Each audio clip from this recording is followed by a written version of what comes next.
नमस्कार मित्रांनो, आज या ठिकाणी आपला क्लासची सांगता झालेली आहे आणि आपल्या क्लासच्या बॅचमध्ये वैद्यकीय क्षेत्रामध्ये अत्यंत चांगल्या पद्धतीचं काम करणारे डॉक्टर साहेब, खऱ्या अर्थानं त्यांचे विचार आणि त्यांचं जे नॉलेज आहे या समाजाला मिळणं अत्यंत गरजेचं आहे।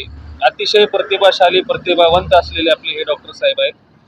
तर आज त्यांच्या श्रीमुखातून जीवनाबद्दल काही तत्वज्ञान जे आहे ते आपण 2 मिनिटांमध्ये समजून घेण्याचा प्रयत्न करू। तर डॉक्टर साहेब, तुम्ही वैद्यकीय क्षेत्रामध्ये काम करताय। माणसाला जीवनामध्ये सुखी व्हायचं असेल, आनंदी व्हायचं असेल, तर त्याने त्याच्या शरीराची कशा पद्धतीने काळजी घ्यावी या ठिकाणी तुम्ही आपल्या सर्व श्रोत्यांना मार्गदर्शन करावं।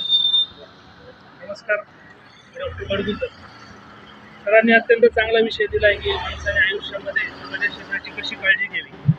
खरं म्हणजे असं अगदी सुरुवातीलाच मी म्हणेन की सर्वमेवं परित्यज्यं शरीरम अनुकालयेत शरीरस्य प्रनष्टस्य सर्वं विनश्यते। एकच नंबर। अर्थात शरीर जर असेल तर सर्वस्व असेल, शरीराचा जर नाश झाला तर सर्वस्वाचा नाश होतो। म्हणून आपण आयुष्यामध्ये जीवन जगत असताना शरीराचा सांभाळ केला पाहिजे, शरीराची निगा राखली पाहिजे।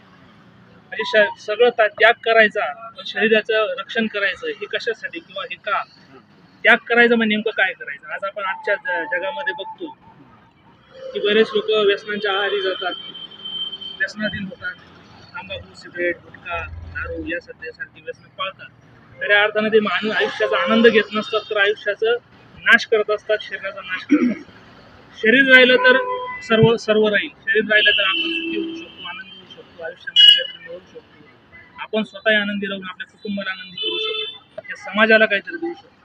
शरीरच जर नसलं तर आपल्याला ह्या गोष्टी करता येणार नाही। म्हणून शरीराचं नुकसान न करता कायम शरीराचं रक्षण केलं पाहिजे, असंच या निमित्ताने सांगतो आणि धन्यवाद। धन्यवाद डॉक्टर साहेब, खूप छान पद्धतीने माहिती दिली। पुन्हा एकदा आपले आभार व्यक्त करतो।